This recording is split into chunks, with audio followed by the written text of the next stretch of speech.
Actions have an impact on the environment. It's our responsibility to change for the sake of our planet. Let's be part of this transition. Watch, preserve, and protect your Green Zone.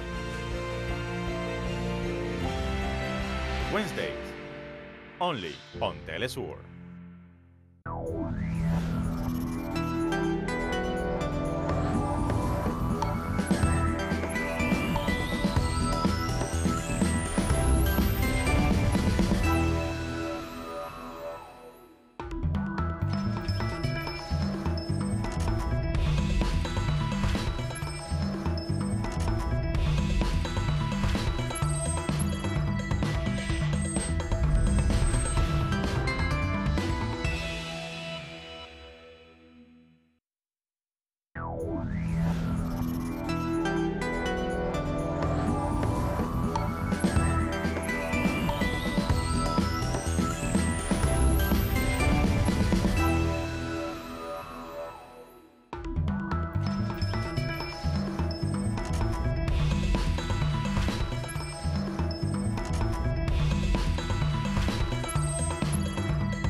Desde acá, el centro de la capital venezolana, damos inicio a esta emisión de Congénero, un espacio donde las mujeres, las nuevas masculinidades, identidades y expresiones de género asumen el protagonismo. Soy Mariely Fuentes, activista lesbo-feminista, y te invito a acompañarme en este recorrido por la igualdad y el reconocimiento de la diversidad. Desde donde te encuentres, accede al portal web www.telesurtv.net y así podrás disfrutar de todo lo que hemos preparado para hoy. Iniciemos. Yo puedo hacer carne con estas normas, tanto con la de violencia de género como con la ley integral trans, porque en realidad las huellas del hostigamiento me han quedado en la piel. Acabamos de escuchar a una mujer que marcó para siempre la historia política de Uruguay. Ella es Michelle Suárez, la primera senadora trans de ese país, y hoy estará en nuestro tema en perspectiva. Y otra mujer destaca en nuestra nota cultural. La actriz y escritora chilena Nona Fernández recibió recientemente el Premio Internacional de Literatura Sor Juana Inés de la Cruz. Con ella conoceremos todos los detalles de este importante reconocimiento. Estos son tan solo fragmentos de todo lo que hemos preparado para hoy. Acompáñanos. Información, acontecimientos, hechos que se mueven en favor de la igualdad y el reconocimiento de la diversidad. Todo esto se lo presentamos a continuación en este breve recorrido noticioso de su espacio Congénero. En Venezuela, estudiantes de los 23 núcleos de la Universidad Nacional Experimental Simón Rodríguez se reunieron en lo que se llamó el primer Congreso Nacional de la Sexodiversidad 2017. Hemos logrado identificar a nivel nacional y centralizarnos en eso, en 4 sectores que son primarios en nuestra Universidad Nacional, el cual son el sector de las mujeres, el cual lo hemos organizado a través del Congreso, el segundo Congreso de Mujeres Robinsoniano, el Congreso de la Sexodiversidad, que es otro sector en nuestra universidad, no solo la Simón Rodríguez, sino en nuestra universidad como un todo, ¿no?, en el país. Seguiríamos con el Congreso de Líderes Robinsonianos y estaríamos culminando con el Congreso de Cultura, Recreación y Deporte. Esto con el objetivo, pues, de primero hacer una revolución cultural, en esa cultura que nos llamó siempre el comandante Chávez a asimilar el socialismo feminista. y asimilar también la sexodiversidad como un espacio en el cual hay que darle un reconocimiento a las personas pues, que son libres de su derecho, libres como seres humanos, y en la cual ahorita hay una federación y una dirigencia universitaria que los respalda y que los reconoce, y nos reconocemos todos allí, todo con la meta final pues, y con el objetivo supremo de transformar primero culturalmente nuestra universidad para poder transformar el Estado. En la actividad, la población estudiantil en su diversidad aprovechó para generar espacios de conocimiento, debate y generación de propuestas en torno a las principales agendas de participación política de género y sexodiversidad. La universidad tiene una población estudiantil de aproximadamente 122.000 estudiantes, de los cuales el 85% son mujeres. Es por esto que dentro de nuestra federación, como estudiantes que somos, donde tenemos que velar por los derechos, por los mismos, hacer valer también que ellas cumplan con sus deberes de las mujeres, tomamos esta iniciativa pues, de crear esta vicepresidencia para así visibilizar a nuestra mayor población estudiantil. Va a ser periodo, o sea, va por periodo, va por niveles, para entonces ellos que sean formadores de otras personas. El Congreso pionero en el territorio estudiantil venezolano contó con la participación y el apoyo de la magistrada Carmen Zuleta por el Tribunal Supremo de Justicia y la viceministra del Ministerio de la Mujer, Rebeca Madrid, quienes recogieron las principales propuestas generadas en cada una de las mesas de trabajo en materia de legislación y políticas públicas de inclusión en el ámbito educativo. Queremos aprovechar esta ocasión para hacerles una recomendación especial. El profesor Eduardo Rote, en su segmento Misterios de la Historia, nos cuenta que una mujer, Margaret Burkle, una irlandesa del siglo XVIII, tuvo que asumir la identidad masculina y el nombre de su tío James Barre para poder estudiar medicina y así participar en la expedición libertaria junto con Francisco de Miranda. Vamos a conocer más a continuación. Margaret Burkle era una muchacha irlandesa nacida en Cork a finales del 700 y quien, después de un embarazo precoz que avergonzó a su familia, fue enviada a Inglaterra al cuidado de su tío James Barry, un artista con amigos interesantes e influyentes como David Stuart Erskine, 11º conde de Buchan, y el general venezolano Francisco de Miranda. Margaret se entusiasmó con las historias libertarias de Miranda y con sus intentos de independizar a la América Española. Concibe la idea de acompañarlo en su próxima expedición a Venezuela, no como soldado, sino como médico, para lo cual debía estudiar medicina, carrera entonces prohibida a la mujer. En este capítulo de Misterios de la Historia, el profesor Eduardo Rote destaca la inteligencia y la astucia con la que esta mujer no solo logra obtener el título de medicina, sino llegar a ocupar bajo su identidad masculina el título de Dr. James Barry, inspector general de hospitales del ejército británico. Si deseas conocer más sobre ella, visita nuestro canal de YouTube, teleSUR TV, y haz clic en Misterios de la Historia. Busca el capítulo 79 y entérate de más de la vida de James Barry. La comunidad LGBTI en México le gana a la discriminación con goles. Busca la inclusión social a través del fútbol. Tristemente, la homofobia y la violencia sigue cobrando víctimas. Nuestro corresponsal Pablo Pérez nos tiene una historia sobre el tema.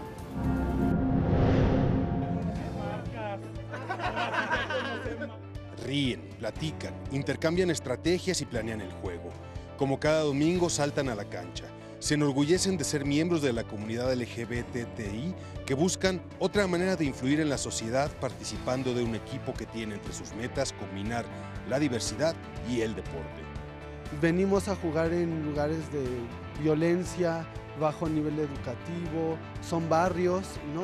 Pero a final de cuentas el trabajo y las habilidades y todo lo que hacemos en el equipo empieza a romper con todo eso. Llega un momento en que la gente que en algún momento se paraba y nos gritaba, putos, ahora nos apoya, ¿no? Este equipo decidió jugar en ligas tradicionales para mostrar que frente al arco no importa la orientación sexual ni el género.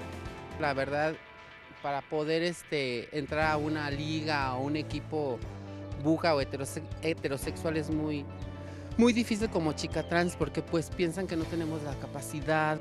Independientemente del marcador, cada juego es contra los prejuicios de una sociedad conservadora y predominantemente machista. Están convencidos de que no solo en los tribunales se lucha por la tolerancia. No debe de existir barreras en esta vida, porque todos somos iguales, todos compartimos las mismas ideales y somos seres humanos, como tanto los heteros como las trans y como uno. Todos somos iguales en este país o en todo el mundo. La violencia generalizada que se vive en México afecta particularmente a comunidades como la LGBTI. Julio César, quien luchó por años por la integración en el deporte, participó en este juego días antes de ser uno más de las 71 víctimas de crímenes de odio por homofobia que organizaciones de derechos humanos reportan anualmente. Estamos abriendo los espacios también como deportistas, como seres humanos y ante todo defendiendo la postura como homosexuales, porque eso no quita y no da más. Hay que estés en una cancha y tengas que jugar como tengas que jugar. La muerte de Julio César conmocionó a la comunidad deportiva de la diversidad a nivel mundial, pues se dedicó por años a promover el deporte y la integración. Lograr que los mexicanos vivan en un ambiente de tolerancia, diversidad y equidad es el reclamo permanente de grupos y organizaciones sociales. Ellos han hecho de las calles, las cámaras legislativas y los campos de deporte importantes espacios de lucha por los derechos humanos. Pablo Pérez García, teleSUR, Ciudad de México. Esta era la agenda informativa en materia de género, pero las redes también han generado hechos destacables. Veamos qué se ha vuelto tendencia esta semana en las multiplataformas web.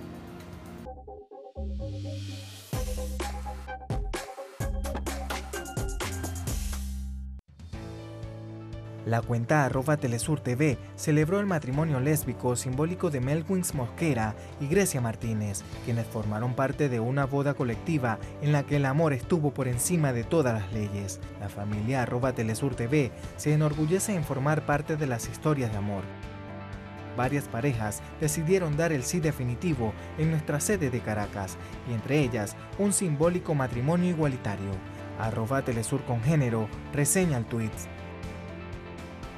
En la red social Twitter, el usuario JanFHG utilizó la etiqueta Matthew Shirpan para recordar el asesinato de un joven de 21 años, secuestrado, torturado y asesinado en 1998.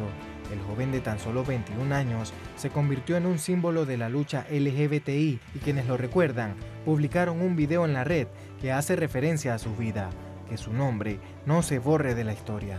El usuario Arturo Subercas, desde su cuenta @suberca, realiza una interrogante válido de dejar sobre la mesa. Usted responda. ¿Una pareja manifestante homofóbica debe poder adoptar hijos?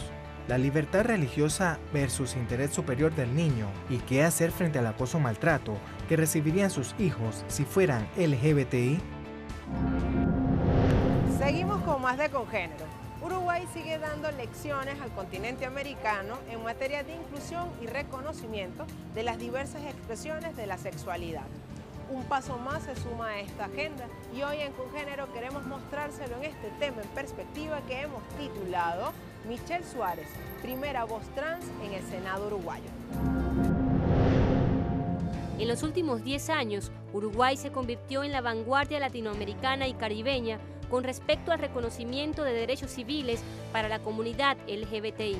Recientemente, por primera vez en la historia de ese país, una mujer transexual proveniente de las filas de la izquierda política uruguaya asume el cargo como senadora. Yo comencé dentro del colectivo Ovejas Negras a comienzos del 2010 y en realidad desde ese momento lo que yo trabajé hasta que finalmente su aprobación en mayo del 2013 fue básicamente en el proyecto de matrimonio igualitario, que hoy es una ley vigente. Ocupando el lugar de Marcos Carámbula por el Partido Comunista de Uruguay, asume la abogada Michelle Suárez el cargo como senadora suplente. Desde allí, espera hacerse portavoz de la agenda política que aún queda pendiente en Uruguay en materia de género e inclusión de la población trans históricamente vulnerada. De alguna manera lo que yo pretendía es que se me diera como un espacio de trabajo con bastante independencia, con bastante libertad, lo cual se hizo desde un comienzo, mucho antes de participar para ser senadora suplente. Y en realidad lo que yo pretendía, cuando de alguna manera se me dio la invitación por parte de un compañero de muchos años, que es Federico Graña, que yo obviamente éramos compañeros desde la sociedad civil, era el tema de que muchas veces desde la izquierda, desde muchos sectores de la izquierda, de alguna manera se consideran que todas aquellas injusticias derivadas de las contradicciones de género propias del sistema patriarcal parecen como situaciones de segunda o derechos menores, y que de alguna manera lo único que interesa son las injusticias derivadas de la contradicción suma del capitalismo, que es la lucha de clases. A mí me parecía interesante tratar de llevar una temática que a veces está invisibilizada, que es el cruzar ejes. Y el darnos cuenta que en realidad el sistema capitalista se abraza, se retroalimenta todo el tiempo del sistema patriarcal.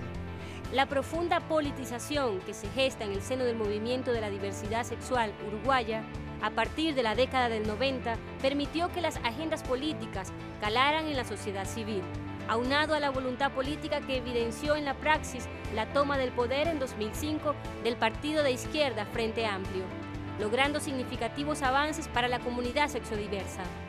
En el 2014 surgió, bueno, uno sabe que cuando se inicia cualquier proceso eleccionario nunca se sabe cuál es el resultado final, y las experiencias que se veían a nivel internacional era que cuando a veces cambiaban los vientos políticos, más precisamente cuando ya no estaba la izquierda en el gobierno, muchas veces las normas que ampliaban derechos, principalmente para la diversidad sexual, eran o revisadas o retaseadas, retocadas de alguna manera. Entonces, si bien mi participación en ese proceso no iba a cambiar el resultado, sí me iba a dar tranquilidad de conciencia de que participé en el proceso, traté de respaldar aquello por lo que tantos trabajamos para obtener, y bueno, eso implicó tomar la decisión de dejar la independencia técnica, introducirme en la orgánica del partido, más precisamente el PSU, el Partido Comunista del Uruguay, y entonces ahí comencé, quedé electa como senadora suplente de Marcos Carámbula, y en octubre de este año 2017 asumí por primera vez la banca hasta el momento actual. En un lapso de 10 años, Uruguay alcanzó la ley de unión concubinaria que reconoce a las parejas del mismo sexo en 2007, la modificación en disposiciones referidas a la adopción, protegiendo e igualando los derechos de los hijos e hijas de familias homoparentales. En 2009, la Ley de Derecho a Identidad de Género y al cambio de nombre y sexo en documentos identificatorios para personas trans. Y en 2013, la Ley de Matrimonio Igualitario. A pesar de los avances, aún queda mucho trecho por andar para erradicar la discriminación social. Las personas transexuales y transgéneras en Uruguay siguen en condiciones de desventaja. Yo tuve la suerte de poder participar a partir que entré dentro de la Comisión de Población e Inclusión, en la cual de alguna manera se estaba terminando el debate de lo que es la ley que hoy recibió, el proyecto de ley en realidad, que hoy recibió media sanción en senadores, que tiene que ver con el proyecto contra la violencia de género, en el cual de alguna manera pude participar incluso en el retoque y reelaboración de algunos artículos y participar del proceso de media sanción.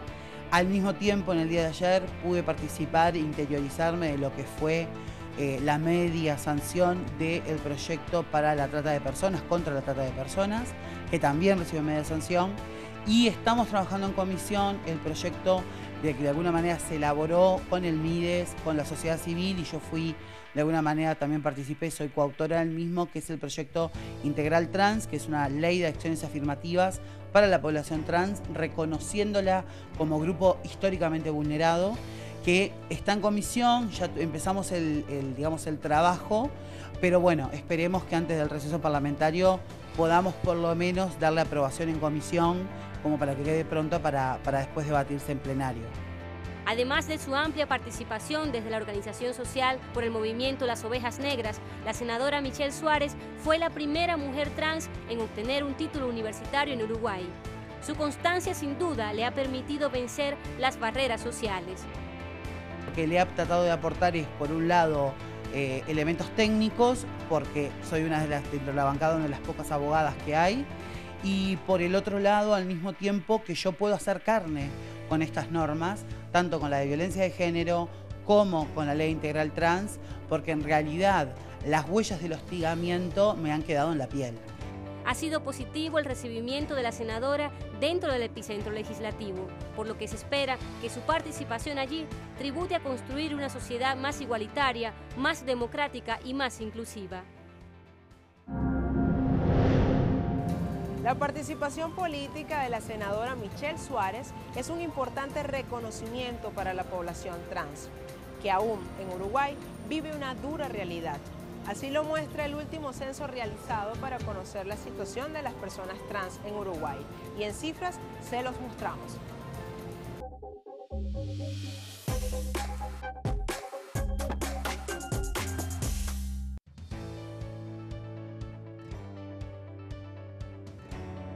El censo realizado por el Ministerio de Desarrollo Social de la República Oriental del Uruguay a la población trans arrojó que de 853 personas censadas, solo el 16% pasa los 50 años, cifras que hablan de la baja expectativa de vida de personas trans en esta nación. El 88% de las personas trans consultadas declaró haber sido discriminada a nivel general. El 25% de las y los encuestados debieron abandonar sus hogares producto de la discriminación familiar antes de los 18 años, mientras que el 58% de las personas trans declararon haber sido excluidas por algún miembro de su familia. En el caso de la madre llega a 41% de total de rechazos, el padre a 50%, los hermanos a 56% u otro familiar 27%. En el ámbito escolar se registra un nivel alto de discriminación proveniente de los profesores y en el caso de la escuela es de 19%, mientras que en secundaria supera el 20%. Asimismo, el 67% debió realizar trabajo sexual en algún momento de su vida. Continuamos con más de Congénero. Resignificar el lenguaje permite repensar nuestras prácticas. Por eso desde Lenguantes cada semana definimos términos esenciales de la teoría de género. En esta ocasión queremos darles a conocer qué es el binarismo de género. Veamos de qué se trata.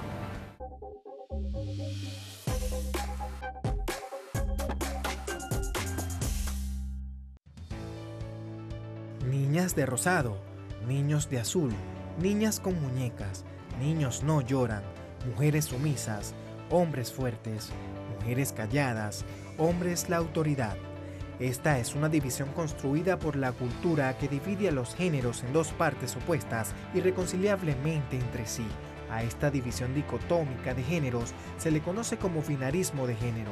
De esta forma se organiza la sociedad en dos partes, masculino y femenino, y en dos tipos de seres humanos, hembras o machos. Pero, ¿de verdad solo existen dos tipos de personas? Todos los hombres son iguales, todas las mujeres son iguales. La realidad nos muestra que no es así, que los hombres no solo pueden, sino que deben llorar y expresar sus emociones por su salud mental, que las mujeres son valientes y pueden asumir roles de fuerza en la sociedad. El binarismo de género es una norma social impuesta que plantea que hombres y mujeres son opuestos. ¿Somos realmente diferentes? ¿Hasta qué punto la idea binaria ha castrado nuestras similitudes? En una realidad que se muestra diferente y diversa, hallaremos la respuesta. Mujeres y hombres, opuestos, complementarios o similares. Una pregunta para indagar desde adentro. Y hablando de esto, un hombre supo reconocerse en la diferencia y luchar por la igualdad. Él es Carlos Jauregui, activista homosexual argentino, y a continuación se lo presentamos.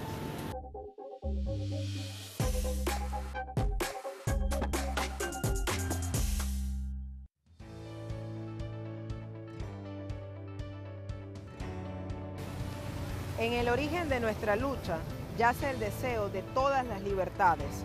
Frase de Carlos Jauregui, activista homosexual argentino. Los homosexuales, desgraciadamente, hemos tenido que vivir ocultándonos a lo largo de la historia. Nunca nos han descubierto, entre comillas, hasta que nosotros no decidimos darnos a conocer, salir al sol y mirar al luz. En un momento en el que Argentina enfrentaba los embates que había dejado la cruenta dictadura de Videla, Carlos Jauregui salió del closet, convencido de que la luz era el camino hacia la libertad. Fue el primer presidente de la comunidad homosexual argentina, fundada en 1984, promotor en 1991 de Gays por los Derechos Civiles e impulsor de la primera Marcha del Orgullo. Hablar de una minoría como peligrosa es lo mismo que en la Alemania nazi, en el año 36, se proponían las leyes. Entonces, uno no entiende cómo alguien, como el señor Ikonikov, perteneciente a una minoría que fue perseguida, discriminada, reprimida y asesinada, sea capaz de cometer y de proponer lo mismo que esas leyes nazis en 1936 imponían a la sociedad alemana. Con el aliento que produjo el movimiento de liberación homosexual en los Estados Unidos en 1970, en América Latina se levantaron numerosos activistas que, como Carlos Jáuregui, enfrentaron la opresión de la Iglesia, del Estado y de los medios de comunicación. Jáuregui cuestionó como raíz de la exclusión al sistema capitalista e intentó generar un debate interno en el seno de la izquierda contra la homofobia. Redactó el primer proyecto de ley de unión civil igualitaria, que luego se convertiría en la ley de matrimonio igualitario, enfrentó los prejuicios sociales, generó un alto nivel de organización por los derechos civiles de las personas homosexuales, principalmente el derecho a la salud y la lucha contra el VIH, que se expandía por el mundo en 1990. Azotado por la pandemia del SIDA, muere en 1996. Hoy su voz sigue alertando a la comunidad LGBTI en que lograr derechos igualitarios no es el fin de la lucha. Transformar el mundo es el objetivo. Y en honor a su importante legado, una de las plazas de Buenos Aires lleva el nombre de Carlos Jáuregui. Pasemos ahora a una nota cultural. Esta vez, la escritora y actriz chilena Nona Fernández recibió el Premio Internacional de Literatura Sor Juana Inés de la Cruz. Y todos los detalles de este importante reconocimiento se los presentamos a continuación.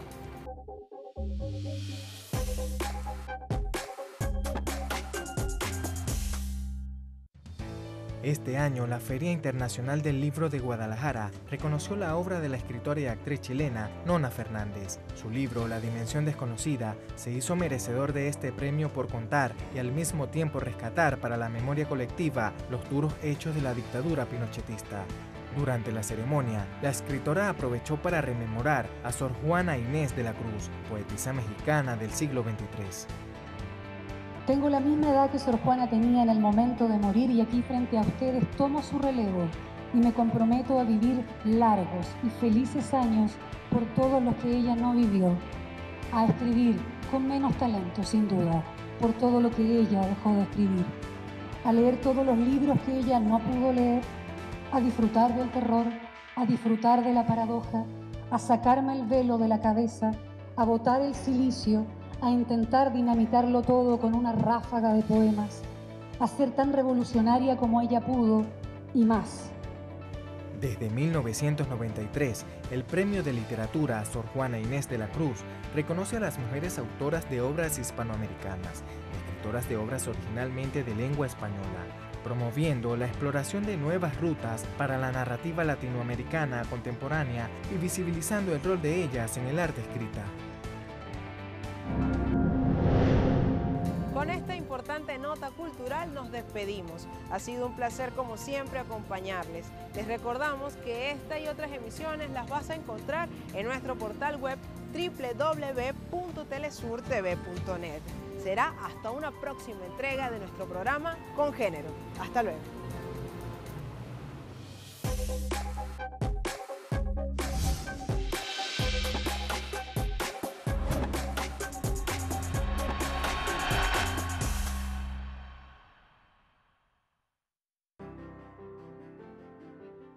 Bueno, mi nombre es Diego Perrota, soy artista visual argentino. Uno en el tiempo va entendiendo ciertos anclajes en lo que es un poco la revisión de nuestras culturas latinoamericanas, de ciertas relaciones de imágenes de los pueblos originarios. Con respecto a la Unión Latinoamericana, yo creo que se da por diferentes aspectos, con cierto desorden tan característico nuestro. Y no sé si es desorden, es como una organización del caos distinto que nosotros tenemos.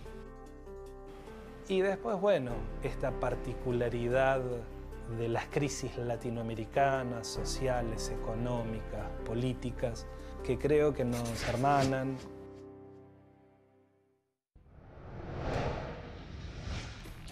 Different causes motivate people to look for new horizons.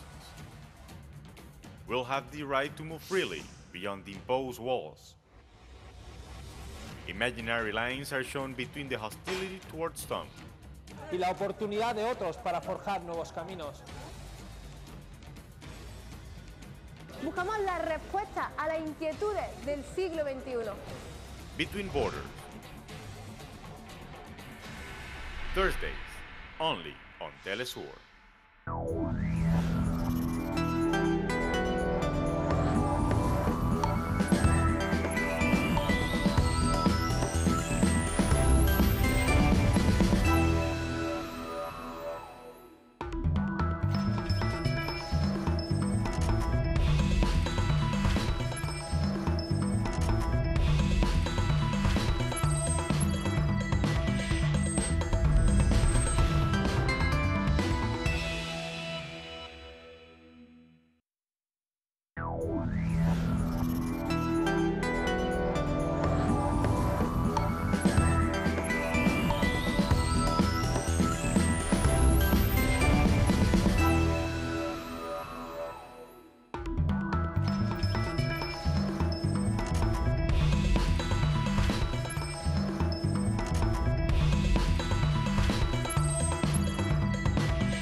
From the headquarters of teleSUR English in Quito, Ecuador, this is From the South, and I'm Carla González.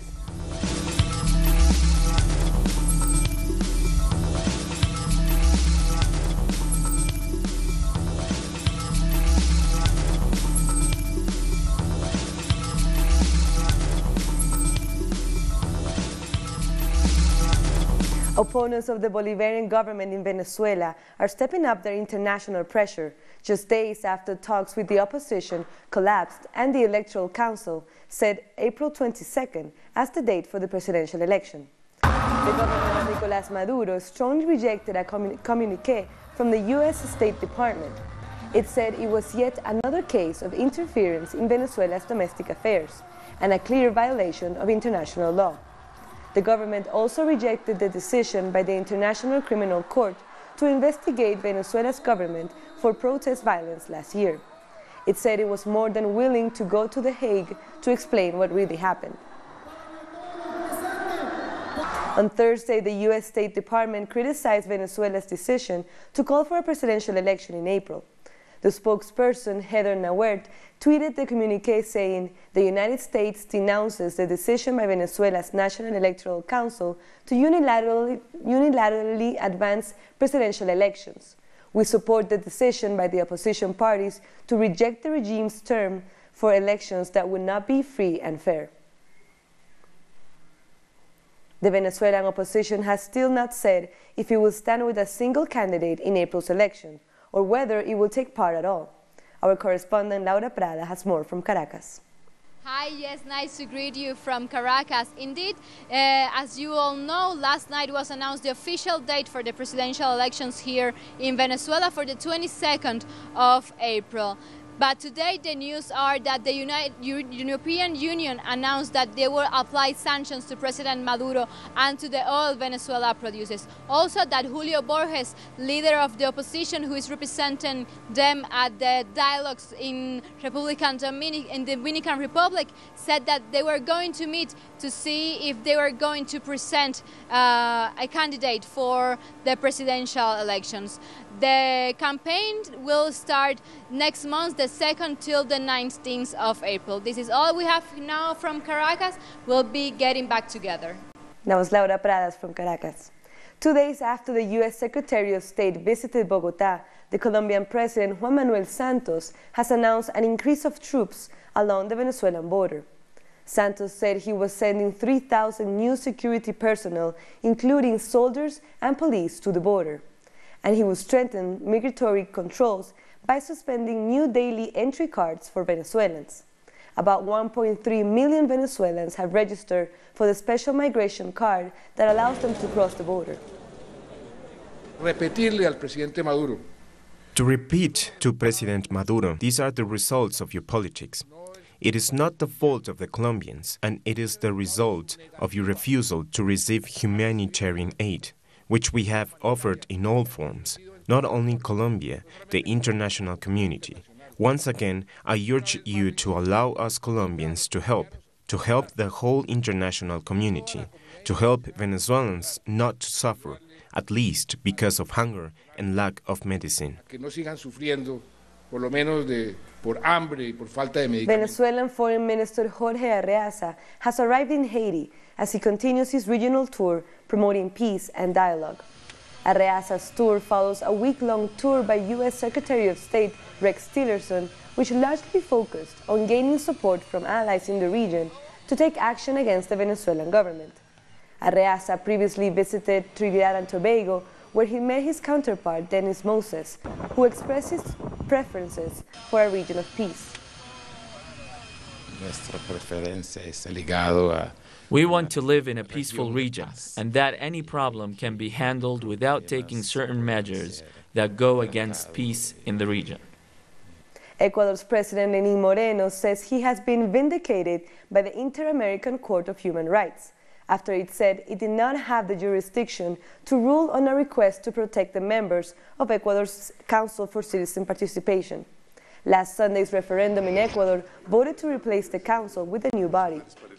The government had asked the court to reject the request from the Inter-American Commission of Human Rights, a separate body, which argued that question 3 in the referendum had not been approved by Ecuador's Constitutional Court. The arguments presented by Ecuador to the Inter-American Court of Human Rights have been positively received, and the IACHR has decided to ignore the requests made by the Commission to implement measures for Ecuador. It's excellent news, and I thank them. Workers of the National Social Security Administration in Argentina have started a national strike in an attempt to stop the wave of dismissals. Our correspondent in Buenos Aires has more information. The plan began last Friday, when the workers protested against more than 80 layoffs. They want to turn this into business, profit, and then they try to destroy ANSYS, to bring back banks, insurance companies, everything private. That's what Macri does. He wants to privatize everything, but we won't allow it. In Argentina, us, the workers, are still organized, and we will fight and see who wins in the end, Macri or the workers. Union members said that next week they will peacefully take on the institution and take further measures if they don't get a response from authorities. We will continue our plan, permanent assemblies, mobilizations. We will denounce the officials who gave the name lists of people who worked for more than 15 years here, professionals from the social security system. The national deputy of Frente para la Victoria, Mayra Mendoza, says the mega decree signed by President Macri won't only allow the government to use funds from the integrated emergency system, but it also gives permission to its associates to do so. El Grupo Clarín tiene 9% de acciones dentro del fondo. Clarín Group has 9% of the stock in the Sustainability Guarantee Funds, and as they think they own Argentina, they also think the state belongs to them and should keep it. That is why they are going after these funds, and for that they need to fire workers as well. Y para eso necesitan también despedir trabajadores. Apart from demanding the immediate reincorporation of dismissed workers and to stop emptying the institution, they will also join the protest call made by the workers' unions. On the 21st, we will march along with GCT and the 2 WCA, because, as Hugo Moyano said, this problem must be solved by all of us or nobody will. It's there that the address maturity must prevail, and I think it will, but mainly the solidarity of the working people which has been expressed since the first day of Macri taking office. We must stop his neoliberal plan, which is contaminating and ruining Argentinian lives. Workers from the National Social Security Administration will also join the strike, with a mobilization called by the state's unions on February 15.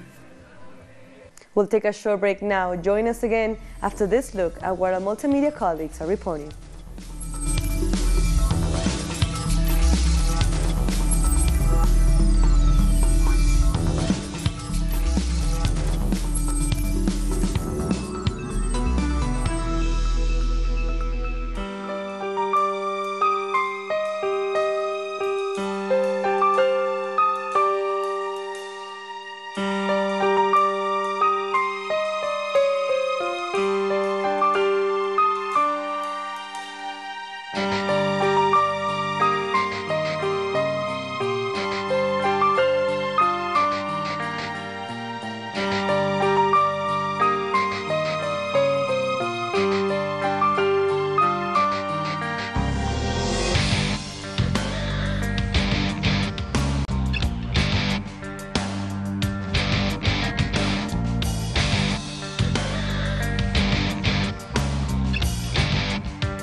Welcome back.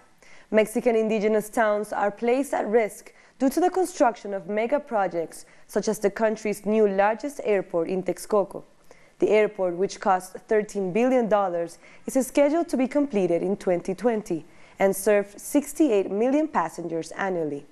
After speaking with residents of towns affected by the construction works, United Nations representatives said on Thursday the situation is of deep concern. Practically, our towns tend to disappear with the buildings of so many highways, with so many real estates, with the decision-making that the entrepreneurs are doing and do not include the towns with the disposition of the water. No los pueblos y con el despojo del agua. The construction of the airport should be stopped because, legally, something cannot be imposed when there is no consultation, when there is nothing that sustains it. Nothing more than the arrogance and the imposition and the dispossession that the Enrique Peña Nieto is doing. And still in Mexico, women are poised to be a major influence in this year's election. But they are still fighting for a seat at the political table. We have more in our next story. As Mexico prepares to celebrate the 65th anniversary of women's suffrage and their participation in electoral politics, women are still fighting and defending social causes. Hace unos años era inimaginable que I think that this is a real progress. A couple of years ago, it was unthinkable that women's causes could be backed by thousands and hundreds on the streets. I think these marches are crucial. Y yo creo que son fundamentales. Feminist organizations want to see changes for their efforts. They say that they should be reflected in the polls. I think that women need to fill up the seats at Congress and have laws that protect them approved. For example, around the country, we still have women jailed for having an abortion. Over 20 years ago, there was a push to increase the number of women in politics, but today there are still political parties in Mexico seemingly fighting this change. Hay otras fuerzas políticas que maquillan la equidad. Some political groups act like they support equality. They will nominate women for districts that they know they are losing, while men occupy the important positions. The coordinator for the National Regeneration Movement said that women's participation in the coming election is very important. Que compartamos nuestra experiencia y decir. The number of women that can share their experience in politics is a way of saying we can make it there. In general, we are less corrupt, more disciplined, we fight for our families and our surroundings. We believe women can have that decisive vote. For now, the candidate for the Together We Can Make History Front is the only one that has talked about putting together an equal cabinet if he wins the election. We go to Peru, where people marched against sexual violence on Thursday after the recent rape and murder of an 11-year-old girl, Jimena Renace. Peruvians took to the streets in what has been called a march for justice, security, and peace for our children, to ask for stricter penalties for those found guilty of sexual assault. Jimena Renace was abducted outside her school, and her burnt remains were found the next day. We are motivated by this march, by the girl Jimena, who was kidnapped by someone mentally ill and taken to a place where she was raped by 3 men. Imagine where we are going in 2018. There's a controversy in Guatemala due to the government's intention to declare youth gangs known as maras as terrorist organizations. We have more in this next report. The recently appointed Minister of Interior in Guatemala, Enrique Degenhardt, has announced that he will promote reforms to the country's penal code so the youth gangs, known as maras, will be considered terrorist groups. The Human Rights Council of Guatemala considered this measure impossible because they say this has not worked positively in other countries like El Salvador and Honduras. The information that we have in the analysis is that these programs have failed. In other countries, it hasn't had the expected impact. On the contrary, this has made the situation worse. Terrorism is not a term that is in the citizens' vocabulary. Other social sectors consider that 2 measures should be taken regarding maras, a reactive policy and a preventive one. Otherwise, by declaring them terrorists, they're just capturing gang members, but there will be thousands enrolling behind them, until the state and the society do something about the social causes that lead the youth to become maras. I think we should empower ourselves to discuss these topics, about why this problem arises, and not only judge the people that at some point are doing criminal acts. Another social activist assures that the fact that the state wants to qualify youth gangs as terrorists is only to justify the criminalization of any group that protests. When they talk about maras, it's just a pretext so they can modify the penal code to limit people's freedom of speech and the right for human rights activists to protest in Guatemala. The lower house would have to make legal reforms to declare youth gangs or maras as terrorist groups. However, the civil society is pressuring the government so the youth is no longer being criminalized, but instead giving more opportunities to develop. More than 8,000 families in Bolivia have been affected by the heavy rains hitting the country. Our correspondent Freddy Morales has the latest from La Paz. The Ministry of Defense said that there are 8,224 families affected by the heavy rains that are hitting the country, a consequence of the meteorological phenomena known as La Niña. According to an official report, an emergency was declared in 20 municipalities, and 14 others were declared to be in a state of disaster.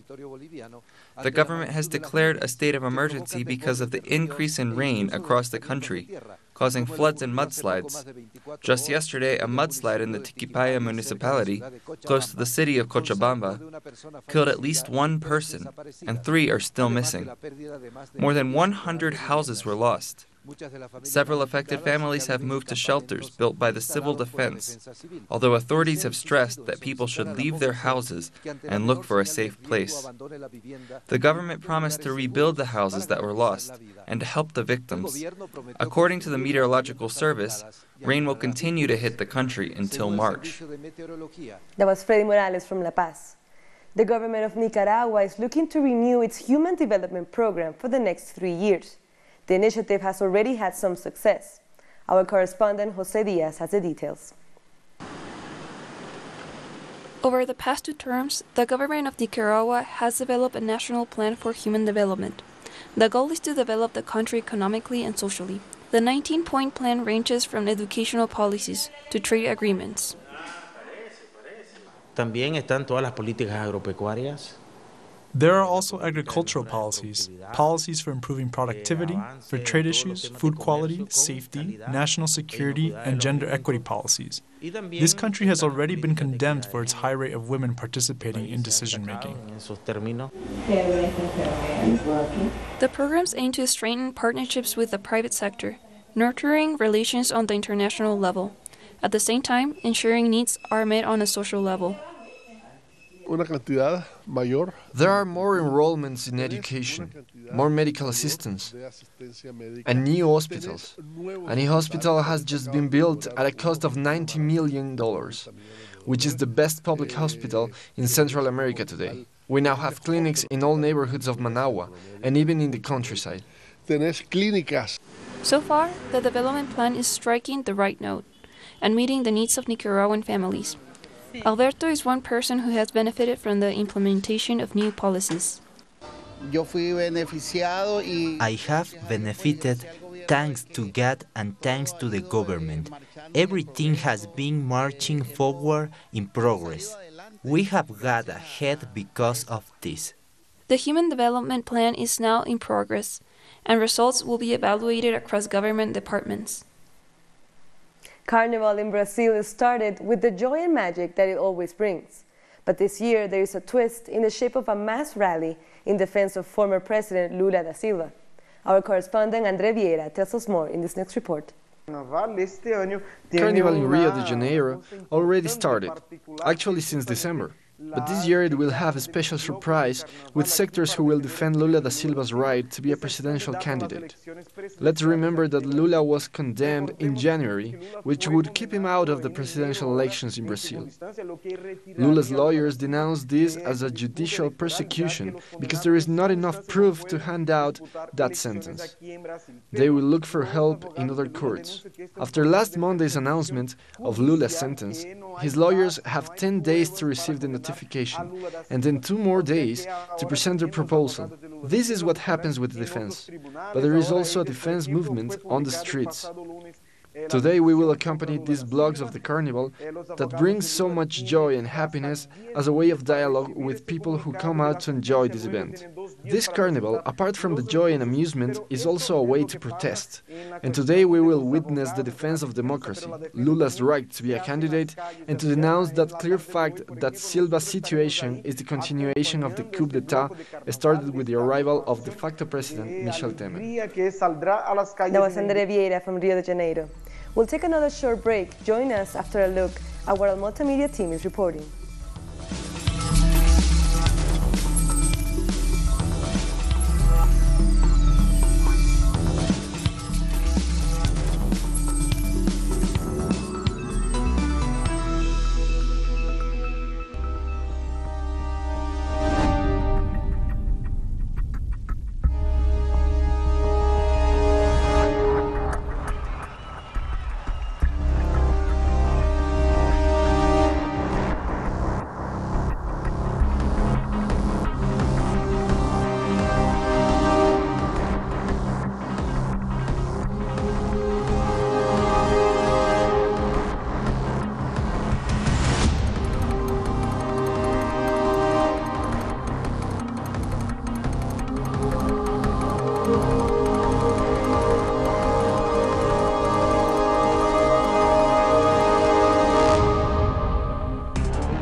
Welcome back.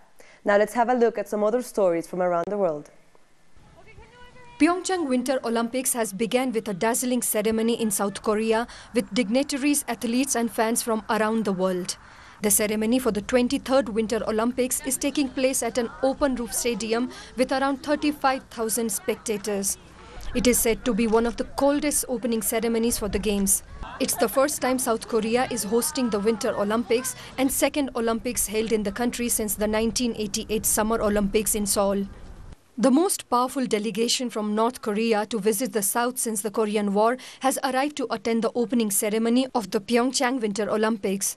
All eyes are on the North Korean leader Kim Jong-un's younger sister Kim Yo-jong. She, along with North Korea's nominal head of the state Kim Yong-nam, will have lunch with South Korean President Moon Jae-in this Saturday. Earlier, the both sides decided to use a unified Korean flag for the Games. This sports diplomacy is seen by political commentators as an opportunity to improve the inter-Korean relations. South Koreans look forward to this development. So I came from far away to see them. Pyeongchang Winter Olympics is happening, so the North and the South Koreans are visiting each other, and it looks peaceful and better for us, isn't it? 47 Russian athletes lost last-hour bid to join their team in South Korea for the Winter Olympics after the Court of Arbitration for Sports rejected their appeal.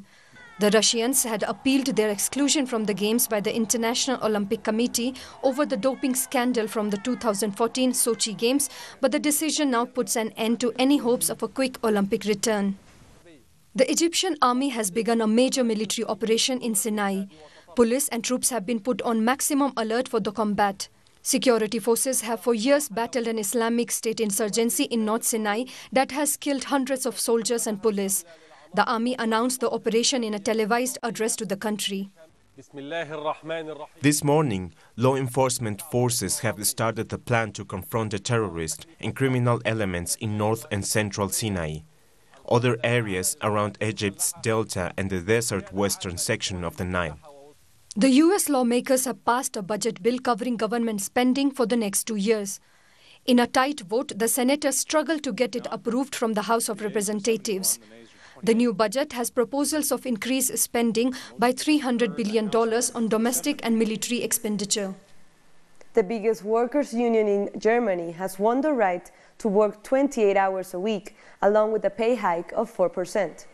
Europe's largest industrial union, IG Metall, and the Employers' Federation have agreed to reduce working hours from 35 hours to 28 hours a week for 2 years. For now, the deal covers some 900,000 workers, and the union has been demanding an improved work-life balance to take care of their families better. And with this, we've come to the end of this morning news brief. These and many other stories, you can find them on our website at telesurtv.net/English. Be sure to follow us on social media, Facebook, Twitter, and Instagram. For Telesur English, I'm Carla Gonzalez. Thank you for watching.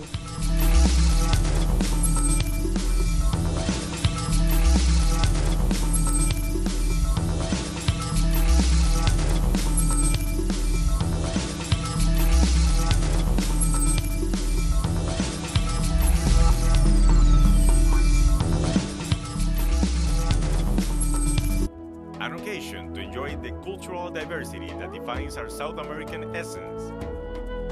Come along to find out the story behind these personalities, traditions, and artistic expressions that unite us as a whole.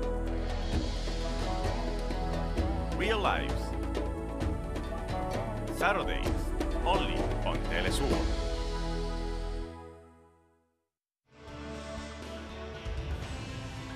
In a world infested by inequalities, abuse of power, and injustice, the American journalist Abby Martin covers the struggle for fundamental rights worldwide, deepening into the search of files which uncover the empire's strategies through our screen and web platform in English. The Empire Files with Abby Martin. Tuesday, only on teleSUR. Our actions have an impact on the environment. It's our responsibility to change for the sake of our planet. Let's be part of this transition. Watch, preserve, and protect your green zone. Wednesdays, only on teleSUR. Follow the most important global events through a comprehensive perspective. A team of journalists in 25 locations around the world. 3 broadcasts to convey our people's reality.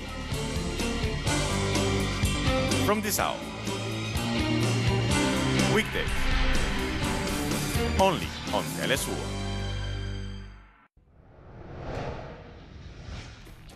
Different causes motivate people to look for new horizons. We'll have the right to move freely beyond the imposed walls.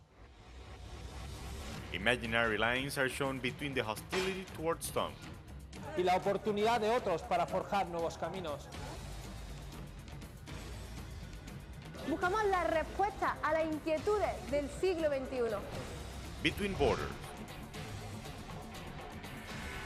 Thursdays, only on teleSUR.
You're watching teleSUR English. I'm Carla Gonzalez. These are the headlines at this hour.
You're watching teleSUR English. I'm Carla Gonzalez, and these are the headlines at this hour.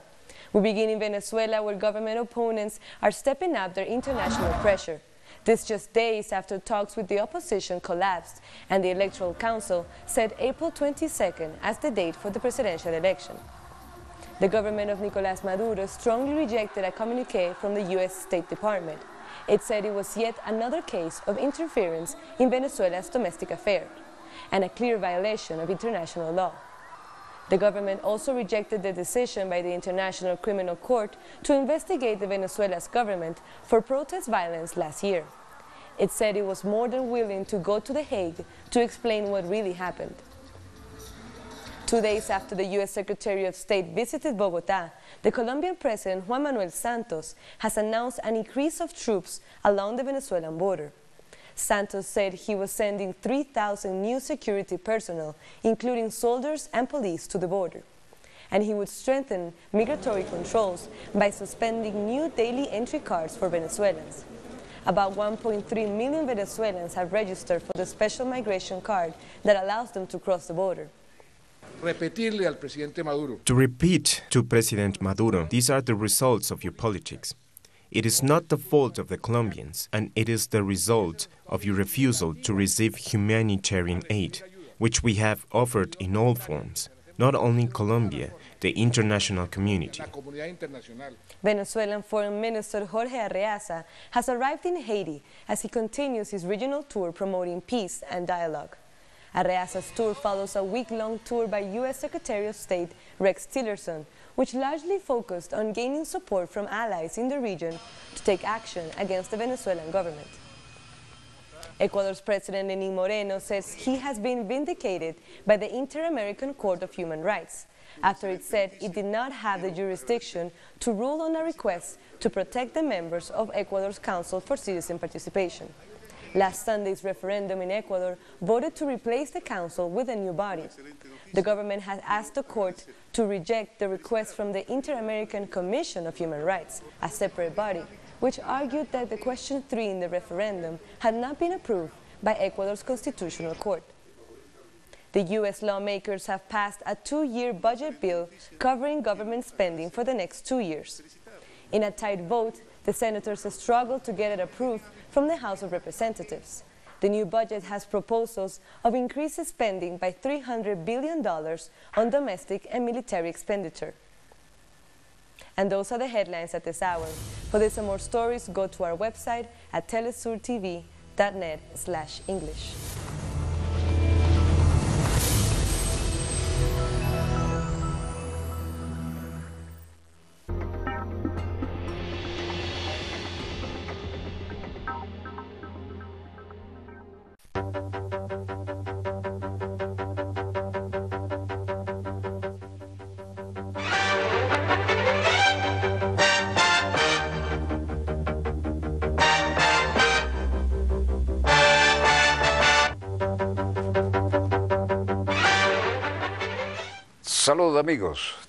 Greetings, friends.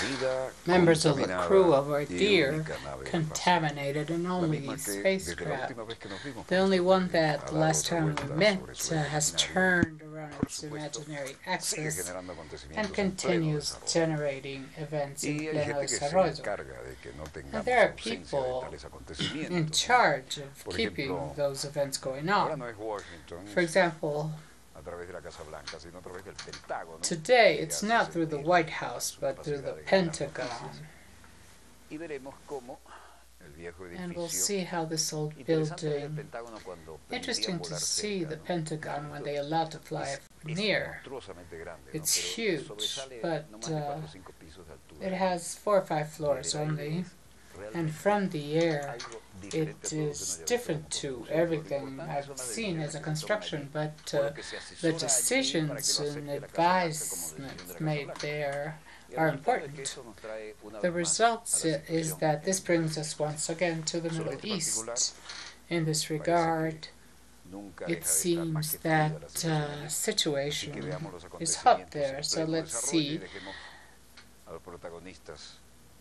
the events in pleno desarrollo with the actors. This is the Pentagon and a press conference there. Our spokeswoman today. Yesterday, Syrian Democratic Forces acted in self-defense with support from the coalition. Diana White. Syrian forces acted on their own on the east of Syria, and the forces in favor of the regime performed an attack coordinator with the Syrian forces east of the Euphrates,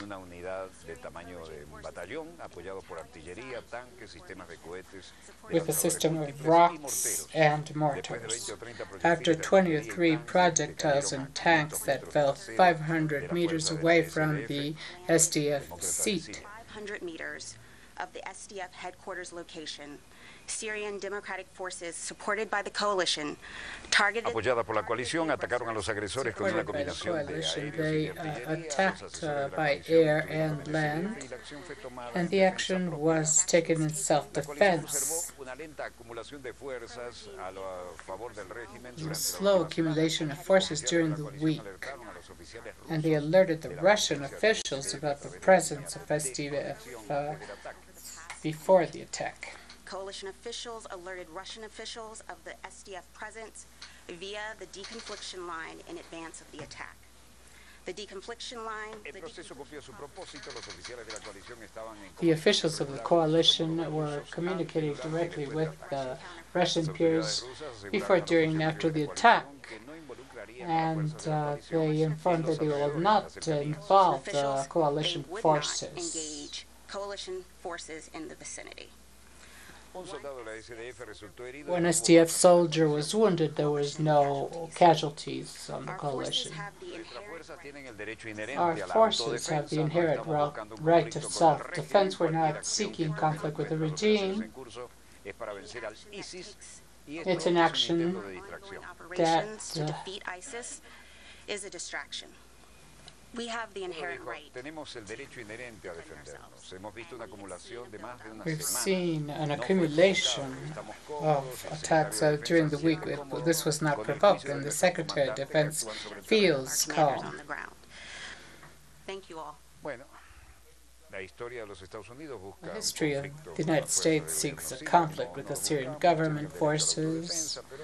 Well, they have the right to defense, but the Pentagon is always talking about this. Russian envoy before the United Nations called the attack by the United States against Russian forces as unfortunate. Menancio Vasil said that this is unfortunate, and we will ask what happened during our consultation today.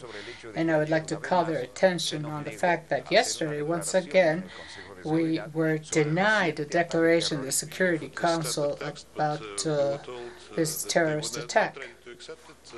That's very regrettable.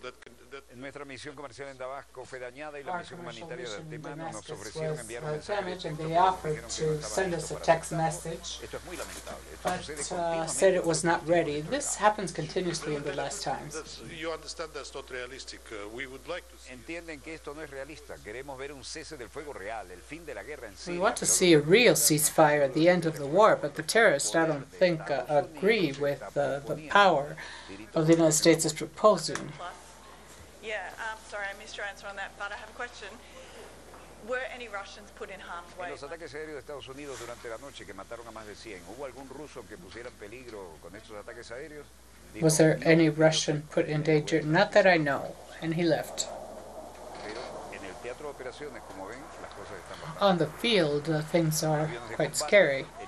Combat airplanes eliminate 21 people and 125 wounded in the eastern coast of Syria. Streets full of debris, the bombs that fall, people falling, children wounded, and the size of the bombs.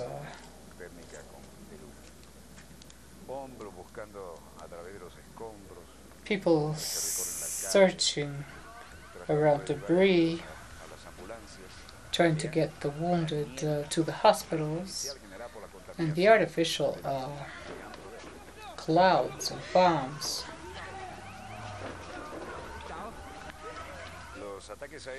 The air attacks by the Syrian government killed 59 civilians, according to sources, including 15 children, and wounded 139 on Thursday. The Syrian Observatory for Humanity, with its headquarters in Great Britain, informed through a video published on the internet on Thursday that it was aimed to the Syrian city of Ardin and Damascus. Another video published online talks about the white helmets rescuing the wounded, including a child, of what is allegedly a recent air attack. The Syrian Human Rights Observatory said this happened to the east. There was no comments of the Syrian effects. Thousands honor the Russian soldier who died in Syria, a combat pilot, honor guard